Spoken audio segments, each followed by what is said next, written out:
KWAME in the house. Yes. What's up? How you doing, man? The LA Soul Music Festival. What does that mean to you? Well, you know what?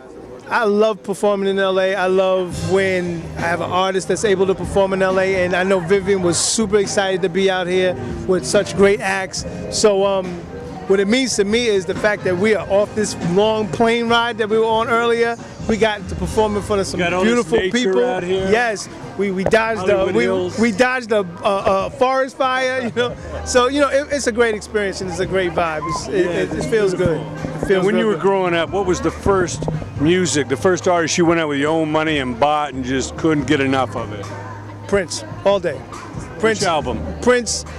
First I started with The Time, so I bought the 7779311 single, and from there I started digging deeper. I was like 11 years old, and then I went and bought Controversy, then I went and bought 1999, then I went and bought Purple Rain, and from Purple Rain I bought Around the World in a Day. Like, don't play with me on my Prince, man. That's my first concert, was the Sign of the Times concert at Madison Square Garden. Definitely. I know all the great music he left us with kind of softens the blow, but it's almost like it's a different world after Prince. You know what?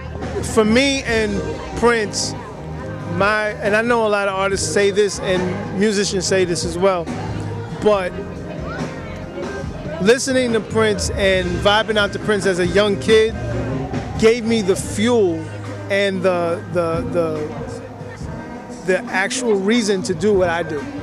So for me, the loss of Prince is not just like a fan who loses somebody you have a bunch of records for. It's like his artistry is pretty much in my DNA. So it's a little bit deeper than that. So it's a little bit of him in everything you do. Yeah, definitely there is 100%, 100%. That's amazing. Now I know the evolution of music. All this technology has made it easier to record, easier to post on iTunes, easier to throw your video up on YouTube. But there's no filters. Anybody can do it. What do you impart on, the next generation to kind of police yourself? Make sure you're putting up quality rather than just quantity. You know what? You look at it like this. It's like if you have a rocket ship, will you let anybody fly that rocket ship? You know what I'm saying? And just because you can do it, that does not necessarily mean you should do it. And when I say that, at the same time, I think it's a good thing for artists that they're able to release their stuff and have outlets pretty much for free. Because back in the days, it was like, you had to have a deal. You had a deal, and you don't need that. And that's great. But what it does is clog the system at times. And it's hard to find these quality artists because you have to weed through so much. Sometimes greatness falls through the cracks. Yeah, and I think anybody on their artistry needs to take their time and don't get so excited as soon as you finish a song. Take your time. If you finish one song, finish 4 more songs and then pick the best one and put that one out. Things like that. Because a lot of times someone will drop a record or drop a song and have nothing to back it up with. So it's better to pace yourself. It's not going anywhere. I always say the world doesn't need more music, it needs more greatness. Yes. More artists, more great artists. And we need to get back to celebrating and congratulating greatness. It seems like so much music has gotten dumbed down that we really, we've lost the ability to celebrate great lyricism and music that's maybe not fitting in. It's really standing out. Well, it's the difference between mom's home cooking and McDonald's. McDonald's served 1 billion hamburgers, 1 billion people run to that, and it's not, there's only 20 people at Thanksgiving. So that's pretty much like the difference of great music and microwave music. And we as the consumer, as music lovers, we have to learn to use our own discretion and get it right and find what we really want to find. And what can we look forward to? What are you working on? What's coming up? Well, right now we're still on the cycle with Vivian Green's album, Vivid. So we're just making our rounds doing that. We've actually recorded the next album coming up in 2017. So, that's the thing. So that's the main priority right now, just keeping Vivian in motion. And all the other stuff that I do, I like to have it out before I even talk about it, because I'm like, I hate jinxing myself, because I'll be like, yeah, there's a new record coming out tomorrow, and then it doesn't come out, and I look stupid.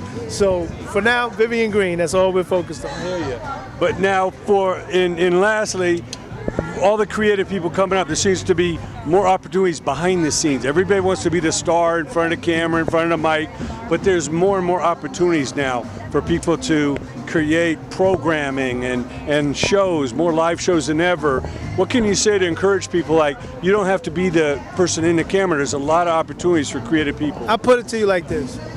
I started at 16 years old in 1989. Put out my first album. It did very well. I was a rapper. The producer that I had didn't show up, so I had to learn how to produce. So I produced. If I didn't learn how to do that, I wouldn't be able to be standing in front of you in 2016. So in 2016, from starting out as a rapper, I've been a producer, I've been a director, I've scored films, I manage Vivian Green, so I run a label.